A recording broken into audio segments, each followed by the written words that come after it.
All right. Yeah. Welcome to the show. It is Wrestling Uncensored. I'm Dave Simon. He is Johnny North. RingsideReport.net is our website. We are here with you each and every week on your radio, on your YouTube, your tablet, your phone, your whatever device that you're using to listen or watch this show. It's Wrestling Uncensored. We've got a lot going on here. Go to the YouTube channel. You can watch the show. I'm sure some of you are watching the show right now on the YouTube channel, and we thank you for watching. Go to our website, ringsidereport.net, for more info on how you can watch and download every episode of this show, of the MMA show, Ringside Report, of Dave and Johnny Live, and so much more available on the Ringside Report network right now. All right? Cool. All right, Big Johnny, we've got a lot to get to here. I want to get right into the professional wrestling because Crown Jewel happened on Thursday in Saudi Arabia. Some big news, some big matches. We have Raw that happened this past week. The WWE, a lot of people still stranded in Saudi Arabia, making their way back slowly to North America. Smackdown, a total mess this week, right? And then you have AEW, everything that's going on Dynamite. They have Full Gear coming up next Saturday, November the 9th. So AEW has just one more episode of Dynamite taking place next Wednesday the 6th in Charlotte, North Carolina. And then they'll be in Baltimore for that pay-per-view that they have scheduled, which only has 4 matches right now. We'll try and figure out who else maybe wrestling on this card and what else we can expect from AEW's first pay-per-view since getting a TV show. No doubt this is going to be a big one for All Elite Wrestling, but we're going to start with World Wrestling Entertainment and the news out of Crown Jewel. Of course, Brock Lesnar winning his match, Tyson Fury winning his match, but I think the most surprising win of all was the Fiend Bray Wyatt becoming the new Universal Champion, beating Seth Rollins in a Falls Count Anywhere match. And now the Fiend, Bray Wyatt, takes the Universal title back to SmackDown because he's a SmackDown guy. The Universal title, since its inception, has been a Raw championship. Seth was the Raw champion. Brock Lesnar, also on SmackDown, the WWE champion, leaving Raw with no current world heavyweight type champion to speak of, except for, I guess, the U.S. champion, AJ Styles.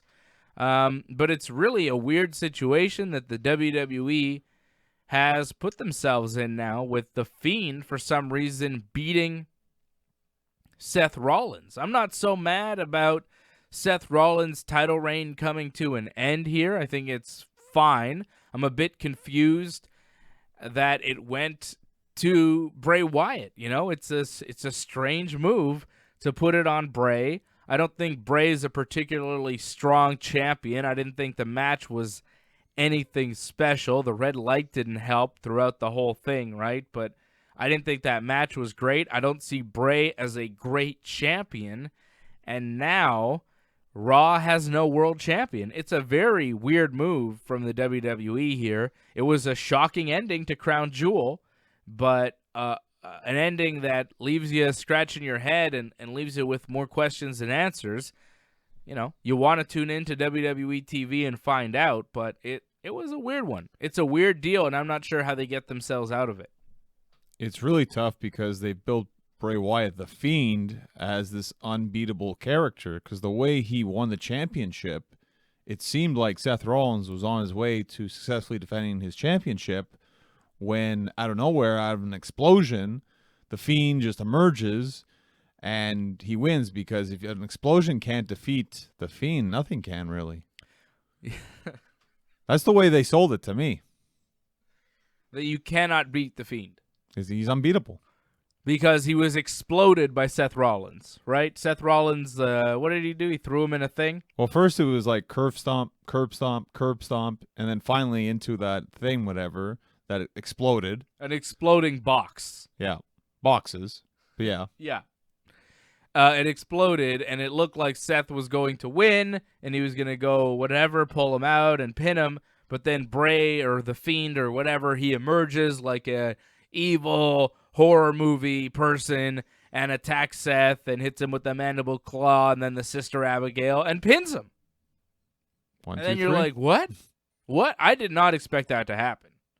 So it was cool in that respect. The match was like 20 minutes of, a couple nice spots. Seth Rollins going through both tables was cool. The double table spot, one table stacked on the other. That was a hell of a bump. Crazy bump. Yeah. Considering it's hard to see anything. Apart from that, the match. I mean, not the greatest match in the world, but I think actually better than Hell in a Cell at least, because Hell in a Cell was kind of boring, because it was just Seth Rollins beating the crap out of him and then a crappy finish. At least we had a finish here. Right, we had a finish, and it was a little bit more Bray Wyatt on the offense a bit. It wasn't completely one-sided. Still not great. Not the best match. To me, honestly, it didn't feel as long as the Team Hogan, Team Flair match, but it was longer, though. It was like longer by a minute. But that match felt like it was taking forever. Yeah. It's just like finish already. I was falling asleep. I feel you on that one, because, that match felt like an eternity. And it was 4 p.m. I was just on my couch for so long watching wrestling. I was like, oh, man, dozing off. When is this going to be over? So that's why I didn't think the False Count Anywhere was that bad. And the fact that you can shock me at the end like that, that's some of the best things you can do in wrestling is when you can shock the audience. Yeah, the shock finish was good for the pay-per-view, but overall the pay-per-view I thought was weak. If I had to give it a rating out of 10, I'd give it a 5. It had its moment. I mean, even then, 4.5 probably. Okay, I'm giving it a 6, so. Really? Yeah. Because I thought there was some very good moments. I thought Cesaro's match was excellent. That was a lot of nothing. I could predict pretty much every finish on this card. Except the Brock match. Couldn't predict that one. No, that's it. But everything else, Mansoor in Saudi Arabia, he's a Saudi Arabia guy. Of course he's going to beat Cesaro. Cesaro's just there to carry him to a really good match, which he did. And okay, whatever. AJ Styles wrestles Humberto Carrillo. He just wrestled him on Raw. It was all right. Wrestles him again here. Humberto's not going to win the U.S. title, and he didn't, and whatever. Well, I think it's because it felt like they were building towards Kevin, but Kevin wasn't there, so they were kind of stuck. They didn't have anybody else.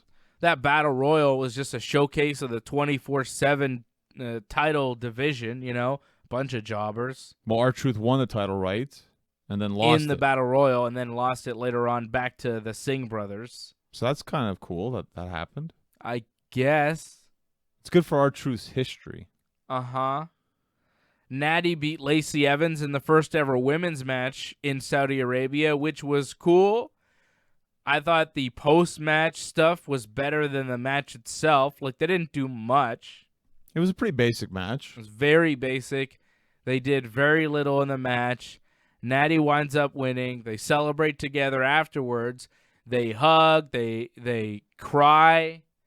And then they went and they hugged and kissed some important lady in the front row. They never made mention of who that lady was, but she seemed pretty important because when Natty and Lacey went to hug them, the crowd popped. I'm not sure who she was, but I don't know. There was something going on there, right? Lacey kissed her at one point on the head, or I don't know.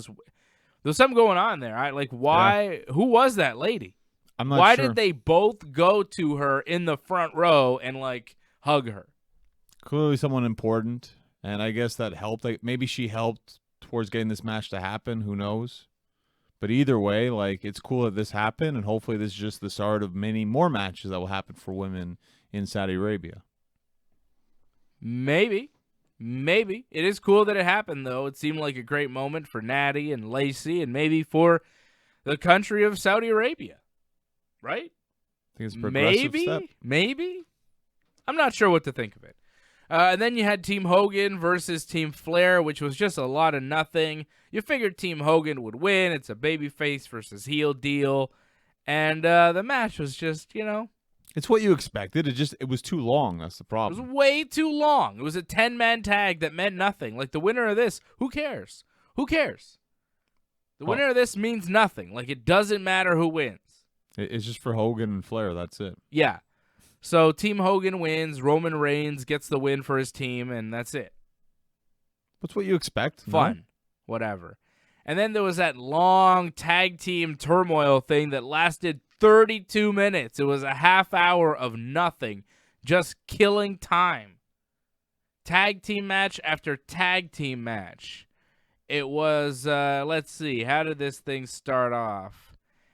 It was Robert Roode and Dolph Ziggler against the Lucha House Party in a very long match. And then the Roode and Ziggler won, and then they wrestled Ryder and Hawkins. At least that was shorter. They beat them. And then Heavy Machinery came out, and they eliminate Roode and Ziggler. And then the New Day comes out. They beat Heavy Machinery. They beat the B Team. They beat the Revival. It was pretty good. It was fun stuff from the New Day. It was, whatever. But I don't need to see the New Day wrestle the B Team ever, right? And the New Day and the Revival is even pushing it. I'm not that interested in that. And then the Revival, they beat up the New Day after the match. So the OC come pick up the broken pieces of the New Day. They eliminate them. And then the OC have a match with the Viking Raiders that they actually win. So it was a bit of a surprise at the end. And they win the WWE Tag Team World Cup trophy and the Tag Team Turmoil match. It was just a lot of nothing. The problem with these matches, especially when they're very long, is that it doesn't matter until the last team's in the ring. Like, nothing matters until that final match. So you're just waiting and killing time until you get to the end. And even then, it didn't matter because who cares that they won the WWE World Cup tournament? It means nothing. It's just a useless, made-up thing. And we had to sit through it for half an hour on Crown Jewel. It wasn't good, John. It wasn't good. But they hype this as it's like the biggest thing. Remember Shane McMahon when he became best in the world, when he won the tournament last year at Crown Jewel? He pushed out like that was the biggest thing in the world, that he won that. So I imagine the OC, that's going to be the biggest thing. And that's obviously clearly going to give them a tag team title shot because they just beat the Raw tag team champions. The Viking Raiders? Right. Right. And you expected this was going to happen, actually. The tag champs, Revival or Viking Raiders, weren't going to win this because they're already champions. That's it. You needed to put somebody else over. I just thought it'd be the New Day because, they're the New Day. Yeah, I thought so too. But they still look strong in the whole thing. I mean, they wind up eliminating 3 tag teams more than anybody else. And they only lost because the Revival beat them up when they weren't looking after the match. They beat the SmackDown tag team champions, the New Day. Yeah, the Revival, right? So they've already started a lot of things just with one match. Yeah, I guess so. But, it wasn't great. I'm not saying the idea of having this match, they should probably never do this kind of match ever again. But I get why they did this. It was to help build towards their tag teams going forward.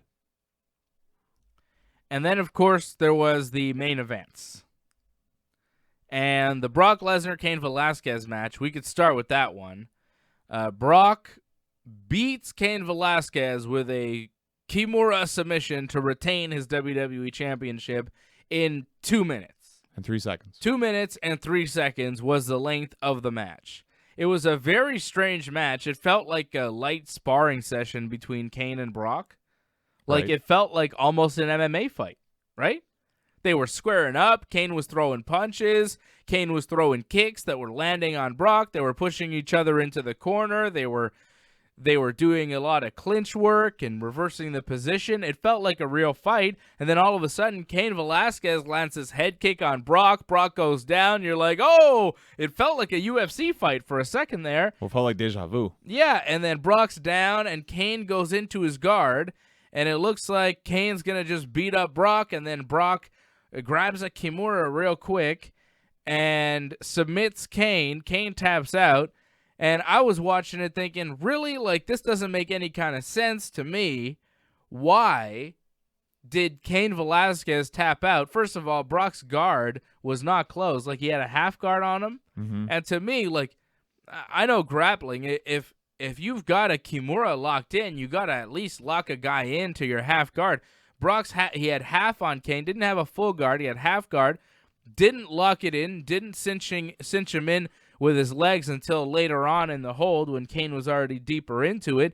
Cain could have easily escaped in a real situation. Like, it seemed like a real-ish fight up until that point, and I was like, oh, they're working now. Cain's letting him take this. Right. And then he did, and then Cain tapped. And I didn't like that finish. Like, Cain tapping to Brock, to me, is not a realistic way for Cain to even lose to Brock Lesnar. Like, a Kimura for Brock Lesnar, he's never won a UFC fight by Kimura. Like, give him a head and arm choke or something, like how he beat Shane Carwin in the UFC. But the Kimura I didn't love. I would have liked instead for Brock Lesnar to have mounted Cain like a back mount, like in the, a back mount, that position where you're on his back like a backpack, and then start hitting him with punches and elbows to the back of the head and beat him by TKO. I thought that would have been a cool finish to the match because it would highlight the differences between Brock's world and Cain's world.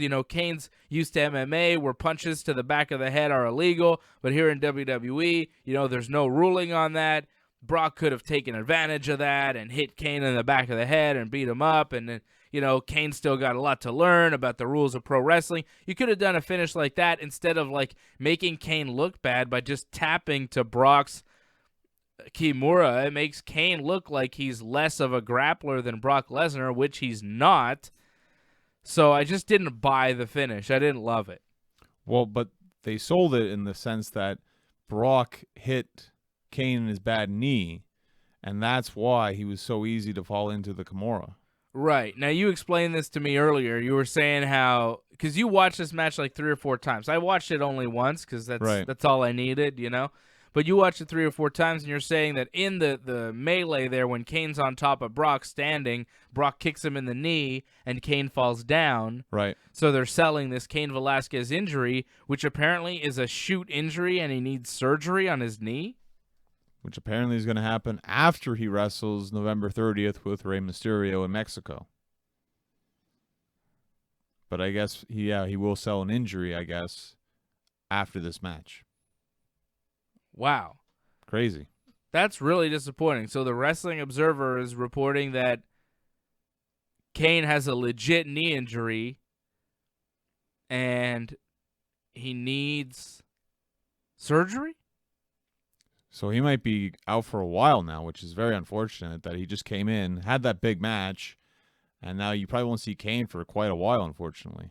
So he's going to wrestle November 30th for the WWE in Mexico, but after that he's going to take a break, and surgery could mean out for a year. Could be, yeah, roughly, maybe 6-8 months. So he signed a 3-year deal, or I think it's a 3-year deal with WWE, and now we won't see him for a while. He probably made some good money doing that 2-minute match, so I don't think he had a problem with doing that. Sure. And he'll make big money for the Mexico show, and then he'll have surgery that he needs. I mean, we knew he had a knee injury from that Ngannou fight back in August, but I didn't know that it was so serious he needed surgery. You would have thought he would have started with the surgery before doing the pro wrestling. It would have been better, obviously. But strange. Well, that's Cain Velasquez in a nutshell, man. Just when you think, oh, Cain's awesome, let's see more of Cain, he gets hurt and then you don't see him for a year and a half. That's been Cain's MMA career, and unfortunately, it's following him into pro wrestling. That is super disappointing. That's been typical of Cain Velasquez, though. He had the chance to be the greatest heavyweight in the history of MMA. He just didn't fight enough because he was hurt all the time. He trained too hard. That was the word, that AKA was just too hard of a training camp. But, like, Daniel Cormier is relatively healthy. He trains in the same place. Well, I think Cain, he's more of like a cardio machine, and that was, I think, maybe the problem, is just he pushed himself way too much on the treadmill. I don't know. I don't know what it is with Cain Velasquez, but he's had a lot of injuries. For a 36-year-old guy, he's pretty beat up. Very disappointing. The match, it was fun while it lasted. I didn't like the finish. That's really all it is. Like, I would have been fine with Cain losing in another fashion. Right, but given the circumstance, I get it. I think it makes a lot of sense. I mean, it probably would have been a longer match if he wasn't hurt.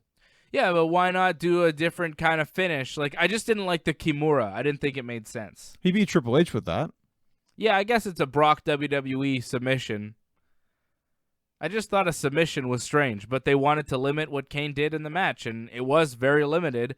But what we saw was fun. Like, it was a fun 2 minutes, and then the finish was kind of like, huh? But I'm interested to see what Cain does next. I'm just very disappointed that we have to wait like a year. And now Brock's still WWE champion. What's next for Brock? Well, I think Brock takes another vacation, no? Because who's going to pay for this? Like him showing up all the time. Saudi Arabia was paying for it, no? Shouldn't he wrestle Rey Mysterio? But he's on Raw, no? Brock's on SmackDown. Is he? This is all messed up, isn't it? Well, now with Bray Wyatt as the Universal Champion on SmackDown, how's this all going to work? Are they just putting all their championship eggs in the SmackDown basket? Is that what they're doing right now? Because SmackDown's on Fox, it's more important, so they get all the titles? I don't think they're going to do that, right? They got to put some champion over on Raw. Are we going to do an undisputed champion deal? Perhaps at Survivor Series, The Fiend versus Brock Lesnar. Survivor Series coming up, by the way, November 24th in Chicago. Will we have Brock versus Fiend, WWE title, Universal title, both on the line, undisputed championship on the line, one champion to appear on Raw and SmackDown? But I thought the theme to this year's Survivor Series was supposed to be Raw versus SmackDown versus NXT, no? That is what they announced at Crown Jewel, that NXT will be part of the brand warfare at Survivor Series. However, it doesn't necessarily mean we'll get a NXT champion versus WWE champion versus Universal champion, especially now. It doesn't really make sense if it's a brand thing, because brand SmackDown has both the WWE and Universal champions currently, right? I guess with that, if it's a brand thing, Raw wouldn't even be involved. So right. I think if we're going to have brand warfare, it's going to be more in the traditional Survivor Series style matches. Maybe they make them triple threat this year to liven up the concept.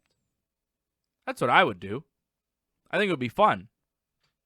I think it would be kind of cool to see like AJ Styles versus like Nakamura versus Roderick Strong. Like you see all the secondary champions against each other in a triple threat. That would be good too. You could do that. But yeah, you're right about the title, the main titles. They have to figure that out because that doesn't make sense. Yeah, and Brock Lesnar versus The Fiend versus Adam Cole just doesn't make sense to me either. Well, did Daniel Bryan versus Brock Lesnar last year make sense? Yeah. It worked for me. It worked that was for a a lot dream of people, match. I guess. But it was mostly heel versus heel, so. It was a strange night at WWE Crown Jewel, or strange afternoon, I suppose, on Thursday on Halloween. A lot of them stuck, not able to make the trip back over for SmackDown with all sorts of issues. WWE says it's different problems, including mechanical issues with the plane, but they didn't say what the other problems were, so maybe those details will trickle out in time. Tyson Fury beating Braun Strowman by count out. He punched Braun Strowman in the head when Strowman was on the apron. Strowman falls off the apron. Of course, Tyson Fury, heavyweight champion of the world in boxing. He's got a powerful punch. He did a running punch even on Braun Strowman, knocking him off the apron, sending him down for the 10 count, a count out for the boxer, beating the wrestler Braun Strowman. This was really rough to watch. This was definitely one of the lowlights of the whole pay-per-view. I was very disappointed with this. I can't believe they actually showed this, but... What did you expect it to be? We knew it was going to be bad, and it was bad. I'm surprised they had it, one, as long as it was, and two, that they didn't train like Tyson Fury enough for this, because clearly like they need to put a lot more work into him, but they, I guess, didn't care because they were getting the money, so, well, we'll just throw it out there, and this is what you get. Too bad. It was very simple. Well, simple, but they did nothing. It's just bad overall. Like, Tyson, like, there were some moments where, like, okay, this is okay, and then there's just a lot of moments where it's like, oof, you're bumping, you're selling, you need a lot of work. And then Braun attacked him after the match and hit him with his power slam. Please don't tell me this means rematch. Apparently this is just a one-off, but okay. they're also like, making sure that, Tyson, if he wants, he can come back anytime kind of thing. But more than likely, this is not going to happen again. This was just to have Strowman have a little bit of over at the end because he lost. I didn't like it. I don't want to see Tyson Fury in a WWE ring ever again. I didn't think he was that over as a performer. I don't think he was very good in the ring. It was a longer match than Cain Velasquez, but I thought Cain's match was more fun to watch. Speaking of over, Cain got booed, by the way. Brock was heavily cheered in Saudi Arabia. What are you doing, Saudi Arabia? What are you booing Cain Velasquez for? Didn't you see what Brock did to Dominic? I guess they don't care. But the thing is, Brock's been No one there. cares about Dominic, let's be honest. Only Ray cares. But they've seen Brock many times, right? So I think that might be the thing. That's it. Saudi Arabia audience was more familiar with Brock Lesnar. They know Brock. They've seen him a bunch wrestling there, and they like him. And they even like Paul Heyman. Very surprising, but yeah. Yep. I think most over Jew in the history of Saudi Arabia, Paul Heyman. Respect. And they didn't seem to like Cain Velasquez whatsoever. They were booing him. It was strange. I guess, again, because they weren't familiar with who he was. So They didn't even seem to like Rey Mysterio that much. Which is very odd. But, again, Ray, I don't think he's Everybody been loves Rey Mysterio. Come on. there. He hasn't been there that much either, I don't think, in Saudi Arabia. So Very weird. It was a very weird show. I did not enjoy it. None of the shows in Saudi Arabia are ever very good. Again, there was some high points, and then there was low points to the show. What would you do with the Fiend right now with the Universal title? Let's try and come up with some ideas. Let's help them out. Let's dig them out of their hole. You're welcome, Vince. Yeah, well, what do you do, though? That's a great question. Glad you got out of Saudi Arabia and left your roster behind, Vince. Good job. Priorities. Fearless leader. Priorities. Oh, yeah, you got to get me out of Saudi Arabia, pal. I got business to take care of. I got the XFL starting in a couple of months. Exactly. Football, pal. I'm getting into football. It was fun the last time. I want to see it again. Yeah, you're going to watch the XFL? I watched it before. Yeah, sure. I'm not going to watch the XFL. Why not? I don't watch the NFL. Why would I watch the XFL? I don't watch football. I don't watch the XFL, the CFL, the NFL. I might watch the LFL if it was on TV, but I don't know when it's on TV. I don't know when it's on TV either. Is that still a thing? The Lingerie Football League? It's a kind of like a special event kind of thing. Oh, yeah? I'm kidding. I wouldn't watch that. I've never seen it. I've heard of it. I've heard of it. But, yeah. I mean, you see highlights, and it's like, what is going on there? It's crazy. What a crazy world we live in. Where the Fiend is the Universal Champion, and he's going to SmackDown. What's the deal? Well, let's see who he'd face on SmackDown. Roman Reigns is obviously the top choice, right? Yeah. But then you keep the title on SmackDown? Like, what do you do long-term with Brock as WWE Champion and The Fiend as Universal Champion, and both of them being SmackDown properties right now? What do you do? Well, I'd make a trade that Brock goes to Raw. Makes the most sense. What do you trade for Brock Lesnar? Well, I would trade for Kevin Owens, but that's not going to happen, though. I'm sure they don't see the same value, but that's the way I would look at it. That's what I'm saying. Like, it's hard for the WWE to justify trading Brock Lesnar to Monday Night Raw, because you would think Raw would have to give up something to SmackDown. And what do they have? I actually have quite a bit when you think about it. Raw has actually a lot. I mean, Charlotte, Becky. Give Charlotte back to SmackDown. But then you'd have to take Andrade too, right?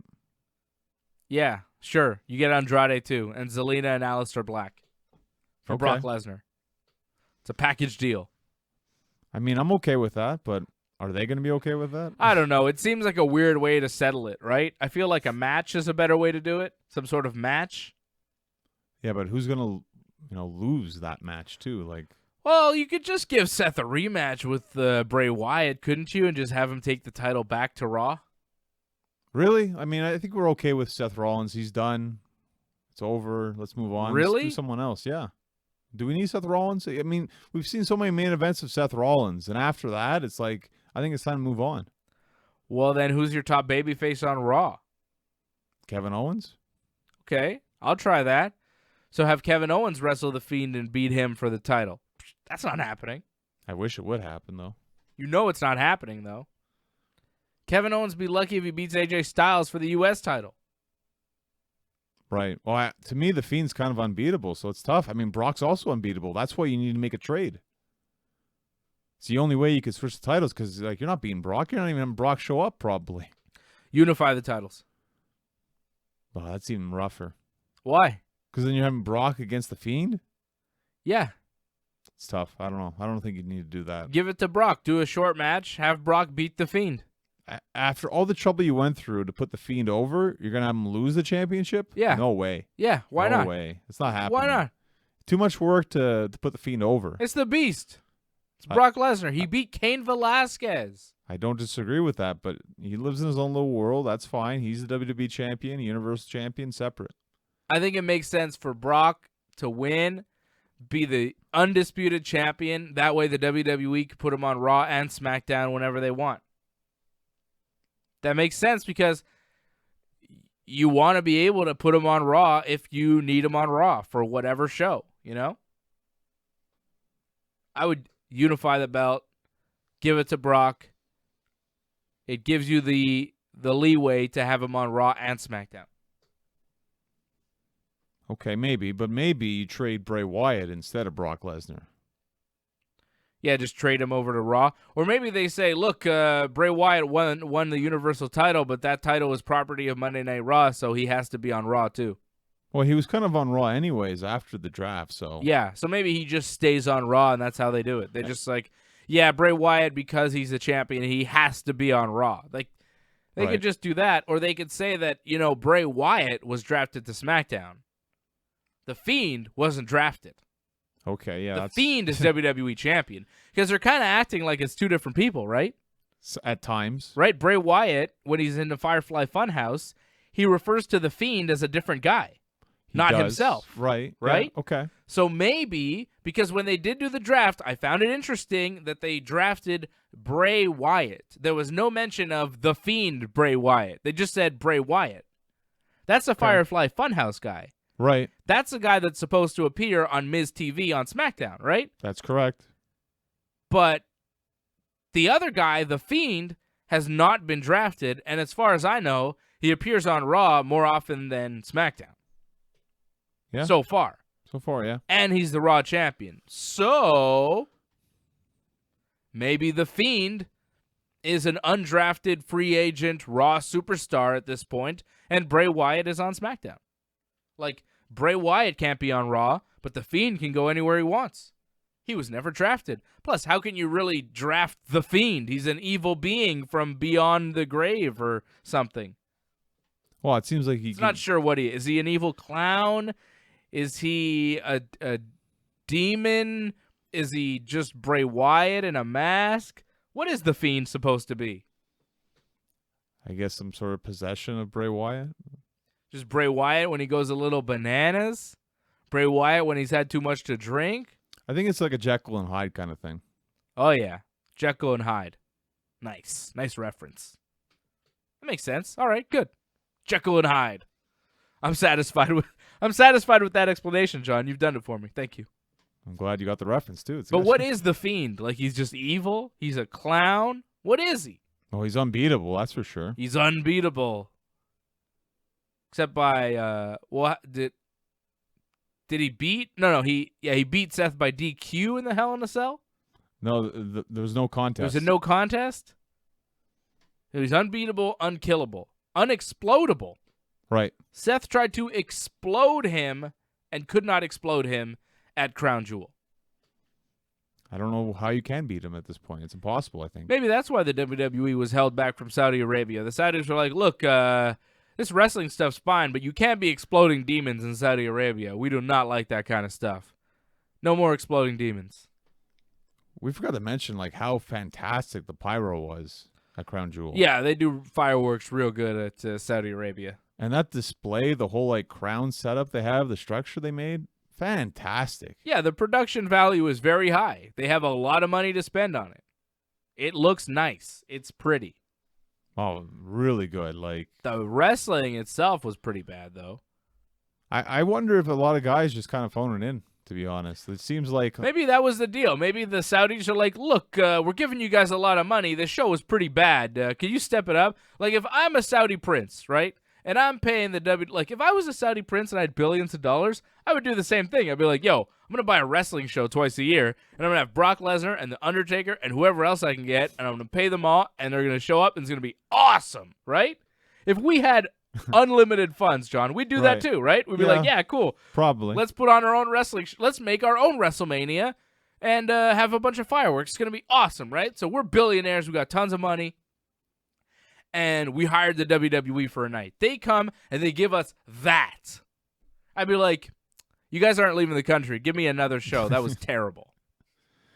Nope. I'd be mad. Like, if you're a big wrestling fan and you're spending millions, if not billions of dollars on the WWE, you'd expect a little better than that.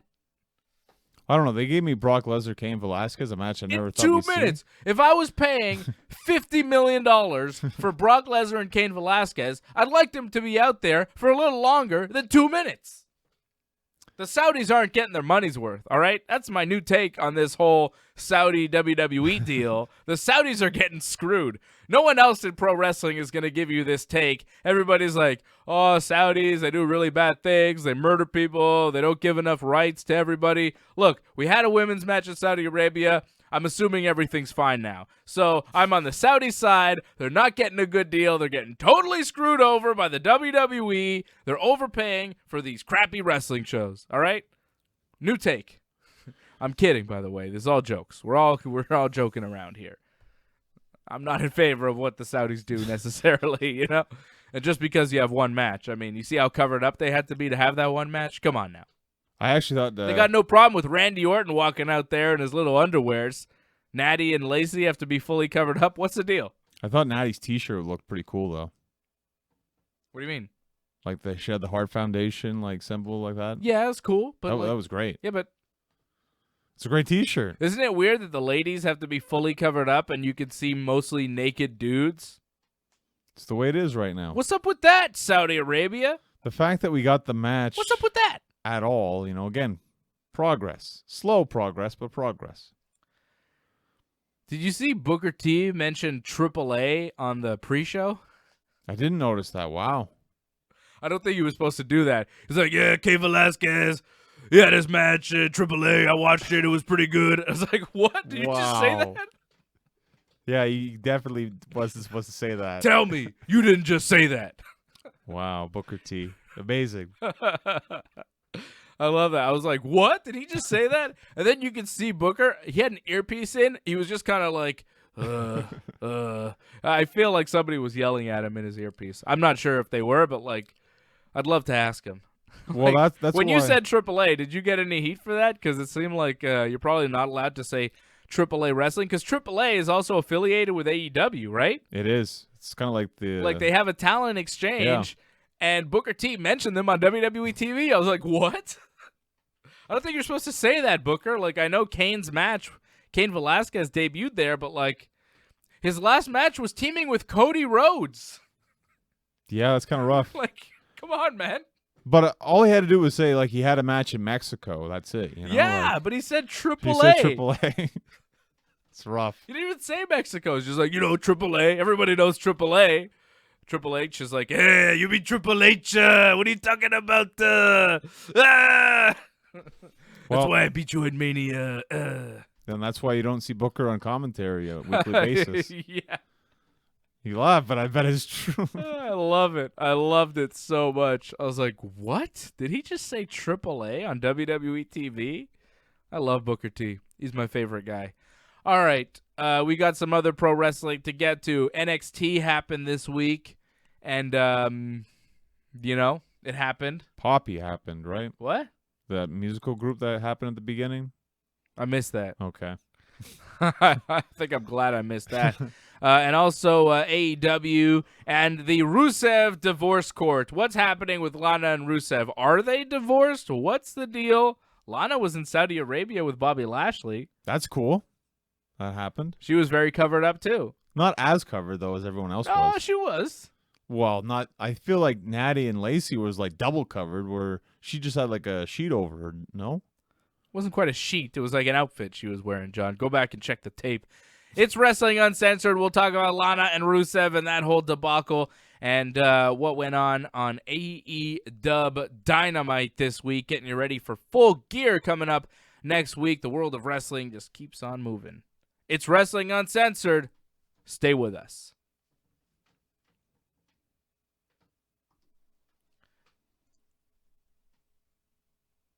All right, welcome back. It is Wrestling Uncensored. I'm Dave Simon. He's Johnny North. RingsideReport.net is the website. Go there, subscribe to the YouTube channel, like the video, leave a comment.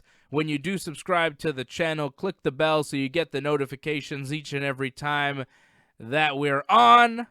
And you can watch this show if you're listening on your radio. You can watch the show every single week on our YouTube channel. Every show that we do is available on YouTube, be it Dave and Johnny Live. We do it every Friday afternoon. Ringside Report MMA live every Thursday night at 8 p.m. Or this very show, Wrestling Uncensored. We've also got a big UFC 244 watch-along that you can check out on the YouTube channel. 10 p.m. Eastern Time. We're going to be watching UFC 244 on a Saturday night, depending on when you're listening to this show or watching this. It's either happening later or has already happened. In either case, you can check it out live 10 p.m. Eastern for the UFC watch-along UFC 244 on Saturday night. Or if you're hearing this later, you can watch the replay on the YouTube channel right now. So everything available. So much action on the Ringside Report Network, so much action in the world of professional wrestling. The WWE not only doing Raw and Smackdown and Crown Jewel, they're doing NXT as well this week. Just so much happening in the world of professional wrestling. John, I know you're barely watching Smackdown these days. You didn't even watch Smackdown last week. And I'll tell you what, nothing's really happening on Smackdown. I saw the six-pack challenge. The best thing that happened on SmackDown last week was the Sami Zayn, Daniel Bryan promo. That was really good stuff, where Daniel Bryan is like not sure whether or not he wants to side with Sami Zayn or continue on with the yes movement and this babyface turn that he seems to be going on. Sami showed a clip from last year when Bryan was talking about the yes movement being dead, and Sami said that the new Daniel Bryan is actually the real Daniel Bryan, and he really does care about the environment, just like Sami does, and Bryan's too good for these people. And Sami says, you know, do you want to go backwards with the yes movement, or do you want to go forwards with Shinsuke and Sami Zayn? And Sami stuck out his hand, and Bryan didn't shake it, but he wasn't sure whether or not, like he thought about shaking his hand, but he decided not to, but it looked like he just needed to think it over a little bit more. It didn't seem like he was totally turning down Sami Zayn and Nakamura, and I like what's going on there. I'd like Bryan to go back to being the heel and maybe have a little group with Shinsuke and Sami, but I thought that was the most compelling thing that they did on SmackDown last week anyways. Apart from that, the show's been pretty weak. Nobody's really watching SmackDown. Everybody I talk to is saying, you know, it's on Friday night. We watch Raw. We watch NXT. We watch AEW. By the time Friday rolls around, we're kind of done with wrestling. We're not really into watching anymore. And there's other stuff to do on Friday night other than sit at home and watch another 2-hour wrestling show when your week is filled with this stuff. So, you know, I think SmackDown is becoming the forgotten brand once again. I think it was better off on Tuesday night somehow. Well, I think the main problem is they just have to find ways to attract the audience. Like, you need compelling matches, you need compelling storylines. What's really going on besides the Daniel Bryan stuff? Nothing, like you said. So, well, I guess the Fiend Bray Wyatt stuff is gonna keep you tuned in these days to see what happens, at least. Yeah, but you can also tune in so far on Raw. Like, we've been also getting a bit of that anyways. So that's it. And Raw hasn't been that much better. So Raw this week, I didn't think was a particularly strong show. You had a couple, you know, decent matches. We talked about AJ Styles and Humberto Carrillo, but again, Humberto Carrillo losing to the Universal Champion, losing to the U.S. Champion, losing him to him again at Crown Jewel is not the way you get a guy over.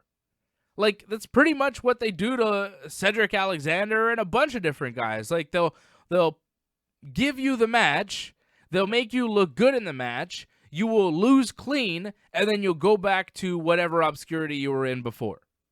Well, Humberto is just starting, so, I mean, starting with losses to the champions, I don't think that's a bad start. It's not a bad start, but I don't think it goes anywhere from here. It's just the WWE method. It's what they do. They kind of start you off strong, but not that strong, and then they kill you off and you disappear. And then you're chasing R-Truth for the 24/7 title. Well, that's worst case scenario. Come on, man. You know what's going to happen. I think Humberto could rise above that. Dresses like a Power Ranger. A little bit, yeah. I mean, he could change his look eventually. Look at Baron Corbin or King Corbin. I don't want to. You like the Seth Rollins-Eric Rowan match, but it's just like, whatever. Hey, you know what's going to happen. There's no way Rowan's winning. And again, Rowan, they did so much to try to make him into something, and he's nothing. You saw him in that Battle Royal at Crown Jewel. Him and Harper were kind of teaming up again, but they're on separate brands. Just nothing. A lot of nothing. I don't know. I find when it comes to backyard wrestling, WWE's really good at doing that. And that whole forklift angle that they did with how he pinned him, thought that's really good. What do you think of Carolina? She really didn't add much, did she? Like, he still lost. Sin Cara, yeah, Sin Cara still lost. So Sin Cara has a lady manager now under a mask. Her name is Carolina. I don't know who she is. I don't know where she comes from. But she was there to back him up in his match against Andrade with Zelina Vega. And Zelina Vega went to do her Hurricane Rana on Carolina, but Carolina kind of grabbed her and lifted her up out of the Hurricane Rana, countering it into a kind of powerbomb whip into the barricade. And Sin Cara got distracted by that and then still lost to Andrade. But they debuted a new character this week with Sin Cara. It's Carolina. Oh, I get it now. Sin Cara, Carolina. But you debut with a loss like that. Yeah, a loss where you distract the guy that you're supposed to be helping, and he's kind of mad at you after the match. To me, that's a horrible start. That's worse. Yeah. It didn't seem like it's going anywhere, right? Well, it's nice that they're giving Sin Cara, I guess, TV time because he wasn't getting anything before, but it doesn't seem like he's going to win many matches at all. Becky Lynch had a match with Kairi Sane. I thought it was pretty good. It's a good opener. I liked it. To start the show. Becky beat Kairi Sane. I like the way the Kabuki Warriors turned on Paige, finally explaining why Paige is with them sometimes and then not. They finally just broke off from Paige. Asuka spraying her in the face with the green mist. It was a fun way to start the show, a little unexpected. It's like, hey, Paige is there. And, oh, Asuka's turning on her. Cool.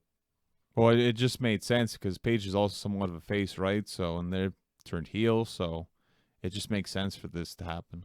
I think the Kabuki Warriors are fantastic. I thought their match on NXT this week against Tegan Nox and Dakota Kai was all right. Too competitive, in my opinion. Too competitive. Like, you see their matches on Raw and SmackDown, it seems like it's easier for them wrestling the people on Raw and SmackDown than it was on NXT. They had to give them something, though. It was a big match for them. I guess. You got to keep them strong on NXT because it seems like Shayna Baszler and Tegan Nox are going to wrestle for the title there. But it wasn't even the main event, though, of NXT. I'm surprised, but I guess they needed to put them over more because, like you said, they're trying to build them as a bigger team. So yeah. As far as the rest of Monday Night Raw, Charlotte Flair and Natalya, speaking of tag teams, they became a tag team for no apparent reason on Raw this week, beating the Iconics. Well, we complained last week there was no women matches at all, so I guess they need to find a team. They don't have teams on Raw, unfortunately, so they have to make teams.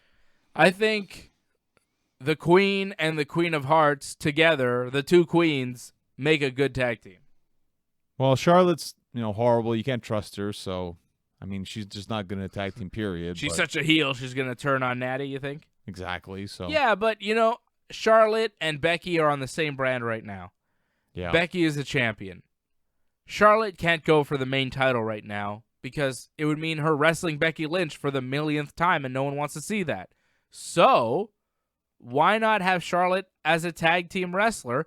Why not do a solid feud between the Kabuki Warriors and Charlotte and Natty? Don't tell me those matches wouldn't be tremendous. No, that'd be very good, and clearly you need to do something with Natty and Charlotte because you've done everything else. So. And the Kabuki Warriors need solid competition. Right. Someone you think could beat them. So, yeah. Makes Believable sense. competition and good wrestlers added on. Like, not only have they been built strong and you could believe that they could beat the Kabuki Warriors, but Natty and Charlotte are two of the better wrestlers in the company, and they'll have great matches with Asuka and Kairi Sane. That's what you need right now. Especially if you're going to have women tag team titles. You're going to need to make teams because there's not a lot to go around right now. So I thought that was a real positive on Raw, putting Charlotte and Natty together and then giving them a win over an established tag team like the Iconics. I thought it was good. I thought it was smart, and I like where they're going with this. Hopefully we see one of those matches down the road there. Kabuki Warriors against Charlotte and Natty. We'll probably see it on Raw, right? They probably won't wait that long. Well, you never when know. they have an idea, they just give it to you right away. Right, but you never know. I mean, why not a Survivor Series? Because what else are you going to do with Survivor Series with them? Just going to put them in a bunch of tag team matches? Maybe.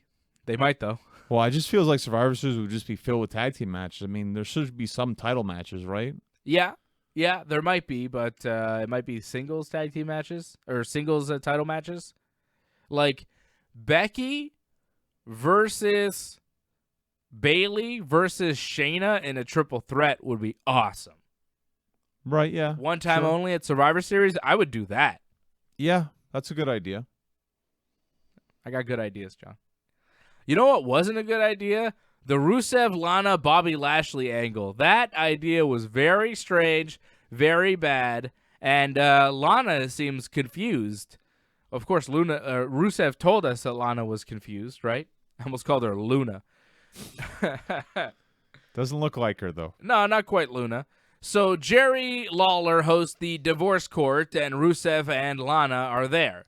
Lana says that their marriage was only about what Rusev wanted, and what Rusev wanted was sex all the time, in the morning, in the afternoon, at night, at the arena, in the car, at the restaurant, at home, in a hot air balloon, when they're visiting Johnny North. Like, all the time, Rusev's trying to have sex with Luna, right? It's awkward to see that. So Rusev apparently is trying to have sex with Lana all the time, and Rusev says that Lana tells Rusev that he is a sex addict. And Rusev goes, I can't believe you're saying any of these things. It's really good TV, in my opinion. That was just not good TV. Rusev's like smiling the whole time, and his English is so broken. It's like, what is going on here? So Lana says Rusev wanted to have sex with her to impregnate her. And it was like, wait a second. I thought he was a sex addict. Now he's having sex with you because he wants to get you pregnant. And Lana's like, I don't want to have children. And Rusev's trying to put a bunch of little machka babies into me. And I'm a career woman and I don't want to do that. Which I thought was a better angle than the sex addict thing, which she threw out there first, which made no sense. The second thing where Rusev's trying to have babies and Lana doesn't want to have kids right now because she wants to be in the WWE. That's a good angle. It's something they explored on Total Divas at one point. It feels like it's based in a place of reality, right? Makes sense. That felt like, oh, maybe there's something there, but she just adds on to it with the Rusev is a sex addict. It didn't make sense. Like, either he's trying to have sex with you because he's a sex addict or because he wants to impregnate you, but she's saying it's both and she's mad about it. She's also saying that Bobby Lashley told her that Rusev cheated on her, which I love that Bobby Lashley is Lana's current boyfriend and she refers to him as Bobby Lashley. Why not? My boyfriend, Bobby Lashley. She doesn't call him Bobby. She doesn't call him Bob. She calls him, well, Bobby Lashley told me. Bobby Lashley. It's just bizarre. And then Rusev, of course, denies that Bobby Lashley, what Bobby Lashley said about Rusev cheating on Lana. And then, which it's like, how is that even happening? If Rusev is trying to have sex with you 24/7, how is he also cheating on you? It's bizarre. Where does he find the time and also to wrestle and work out and, trim his mustache and tan? So Bobby Lashley shows up and Rusev attacks him. Rusev eventually takes his wedding ring off, beats Lashley with the wedding ring, and then Lana hits Rusev a bunch of times with a kendo stick. Rusev no-sells the shots. Eventually, he turns his attention to Lana, which allows Lashley to punch Rusev in his nether regions, in the groin, a low blow, and then he hits him again with the low blow, and then Rusev is down, and Lana and Lashley kiss passionately, standing over the beaten Rusev. And that's how Raw ended this week. That was very enjoyable. What was that? What was that? Just a lot of fun, wasn't it? Oh, it was a lot of confusion. Like, what is the issue exactly that Lana has with Rusev? Does she think he cheated on her? Is he a sex addict? Does he want kids and she doesn't want kids? Like, what's the issue? Is it all those issues?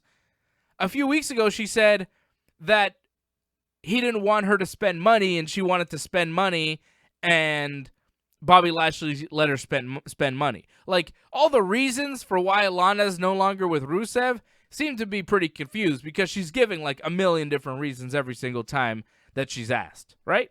It's complex, Oh, sure, it's complex. And Rusev still, to me, is the bad guy, even though the crowd is cheering for him.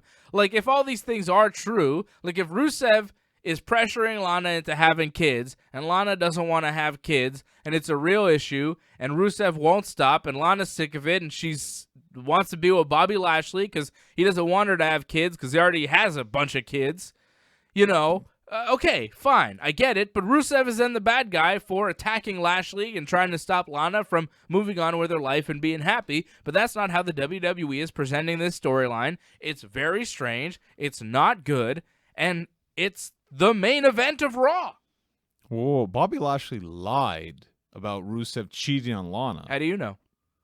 Because Rusev wouldn't do that. You saw his reaction. There's no way that he did that. Okay.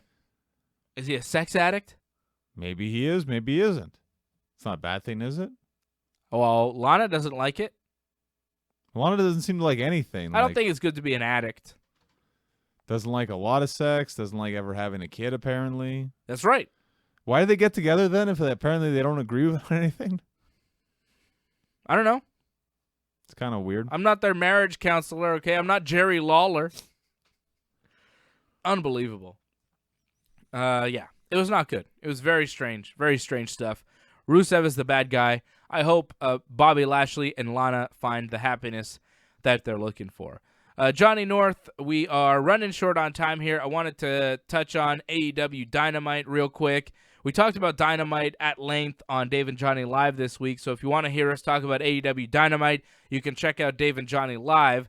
But, just a few things that happened this week. I like the Moxley-Tony Khan promo there where Moxley's in Tony Khan's office and you don't see them, but you're hearing the audio, and Tony Khan is informing Moxley that he can't sanction the match between Moxley and Kenny Omega because Moxley is too violent, and Moxley is mad because he wants his win over Kenny Omega to count in the rankings and in the scorecard or whatever they have going because they keep track of your wins and losses in AEW, and it counts for title shots and opportunities and this and that. So Moxley's mad that his win over Kenny won't count, and Tony Khan's like, look, the match won't count because it's unsanctioned because you're too crazy, you're unruly, and Moxley's saying, like, that's how they treated me in that other place, and you're treating me like that here where I'm in a box and you won't. I like that. I think it was a good story, and Moxley did a little promo on that. I didn't love his in-ring promo as much, but I thought it was good they kind of continued telling that story. I actually liked the in-ring promo more. I thought it was very passionate, and he just kind of just said what he felt. It kind of felt like he was shooting on WWE a bit because they're turning this angle into pretty much what happened in WWE, where they're kind of telling him, you have to do this, and he's like, no, I don't want to do this. Kiss my ass. Yeah. So I feel a lot of that actual passion coming out of him in that promo. It's interesting in the match, long time in the making, Kenny Omega versus Jon Moxley. And he's right. It sucks that it's not going to count in the whole grand scheme of things, in a sense, in their win-loss record, because that's stupid. Like, it should. Well, it means it's going to be some sort of no DQ match. It's going to be pretty wild. But it's not like it's lights out. So, I mean, yeah, it's no DQ, but it's also not going to count towards the record. I mean, I think it's fine it's no DQ, but the fact that it won't count towards the record is kind of a screw job in a sense. I like the records in AEW. It makes every match mean more. Right. Like Hangman Page wrestled Sammy Guevara. Hangman Page had a 2-2 record coming into it. He beat Sammy Guevara, so now he's 3-2. He's back on a winning track, you know? Well, it puts him up for title contention again, but he needs to avenge that loss to Pac, who has a better record than him, so he's going to try to do that at the pay-per-view. That'll be a good match. 4 matches announced so far. Hikaru Shida beating Shana this week. You're expecting Hikaru Shida to be added to that pay-per-view to wrestle Riho for the AEW Women's Championship? Well, they mentioned that her and Rio, like, they're kind of like rivals a bit, and this just felt like an enhancement match for her, so I wouldn't be surprised. Makes sense. The new AEW Tag Team Champions, SCU, beating the Lucha Brothers. They are the first ever AEW Tag Team Champions. Do you think they will defend at the pay-per-view? I think they'll defend against the Lucha Brothers. Makes sense. I mean, just a rematch? Why have some other opponents? Because, like, you only have a week to pretty much hype a pay-per-view match. You've been kind of feuding with the Lucha Brothers even before you had that match for the titles, so makes sense just to have the match again. It was a very good match. I'd like to see them maybe get a little bit more time on pay-per-view to have a better match. I thought the length was very good. I mean, could have been a bit longer. I thought Frank Kazarian almost killed himself there doing that Hurricane Rana to the outside because he bashed his head on the ring apron. Yeah, that looked rough. That was crazy. And the fact that he came in, took another 2 head drops afterwards. It was rough. I can't believe they won. Like, it was very shocking. Yeah, I didn't expect them to win. But that's good, though. Like, finally, you shocked me. I thought it was a very predictable show except for that moment. Yeah. It was kind of a predictable show. It was a fun show, but I wasn't surprised by a lot of stuff. Kenny Omega and the Young Bucks teaming up to take on TH2 and Kip Sabian. You kind of figured Omega and the Bucks would win. Same goes for the Best Friends and Orange Cassidy against the 3 Jobbers. You kind of figured those guys would win. Hikaru Shida against Shana. Shana seemed like a jobber. Even Hangman Page and Sammy Guevara. You figured Hangman would get the victory. He's got a match on pay-per-view coming up, and Sammy's just, a member of Inner Circle. He's not got any big match coming up that we know of, right? So it was kind of a predictable show. Not my favorite episode of AEW Dynamite. The Jericho-Cody Rhodes contract signing. Jericho didn't do much in the promo. It wasn't the most exciting Jericho promo on AEW TV. He didn't have to do that really exciting. He didn't have to say it much because the crowd was just all over him pretty much from start to finish. But I'm not in the crowd. I'm at home watching it on TV, and, Jericho didn't say much. I thought the beatdown of Dustin Rhodes in the parking lot was good. It made a lot of sense with Jake Hager attacking him and then kneeing him in the groin a couple times. I don't know if you noticed that. I noticed that. But that's how Jake Hager's MMA fight ended in Bellator last weekend because Hager kneed the guy in the groin twice. Apparently it was accidental. The fight ended in a no contest in about 90 seconds. Very disappointing result there. Very disappointing. So Hager back on AEW TV using his Bellator gimmick. Him and Sammy Guevara beating up Dustin Rhodes in the parking lot. And then Cody Rhodes and MJF chased them off. And then Jericho was there kind of lighting a cigar, celebrating behind the wall of security. I like that moment, yeah. Jericho celebrating with the cigar. Such a arrogant champion right now. The current incarnation of Chris Jericho is fantastic. He looked great with his hair and that Halloween jacket he was wearing. Yeah. He looks like an old rock star. You know what I mean? Like well, he is. He looks like he was in Van Halen or something. You know what I'm saying? Well, like he's that just old, like, wow. Well, I don't know, maybe not that old. I don't know how how old those guys are. He just looks like he reminds me of like Sebastian Bach in the Trailer Park Boys. Okay, yeah. You know what I mean? He's Yeah. kind of got that type of look. Yeah. The blonde hair, the tan, the kind of like old rocker look. He looks fantastic. I think he looks great. Like, I'm not dissing his look. I just think he looks like an old rock and roll star. He looks fantastic. Well, what do you think of the new Great champion. The new stipulation to the match, though? It will be, what's the stipulation? Well, it's Cody versus Jericho for the title. Yeah. And if it goes to a 60-minute time limit draw, the judges decide who wins. The judges? They'll have 3 judges watching the match. If it goes to a 60-minute time limit draw, the judges are the tiebreaker. Really? Yeah. That's weird. Well, that's what they've decided, so. I don't think it's going to go 60 minutes. I mean, there's only 4 matches announced, right? So. I'd be surprised. 60 minutes? They're not going to do a time limit draw. Come on now. I think Jericho just wins. He cheats to win. He wins. Well, I think Jericho wins, but He gets help from the inner circle. He wins. I wouldn't be surprised in a time limit draw, though. I mean, well, time limit, the judges decide. It won't be a draw. I'd be really surprised if they went 60 minutes without a fall. Well, it's definitely going to be a long match. If they're teasing that, it could go 60 minutes. Well, we will preview AEW's Full Gear on next week's episode of Wrestling Uncensored. We are overtime. Sorry. I know, Big big Johnny. I know. I'm huge. So big. I'm like choking on how gigantic you are. You're a massive individual, and I'm so excited about your next match. When can people see you in the ring? November 17th, 4325 Industrial Boulevard. I'm in a tag match against Drew Onyx and Justin Turnbull. 2 p.m. bell time, November 17th.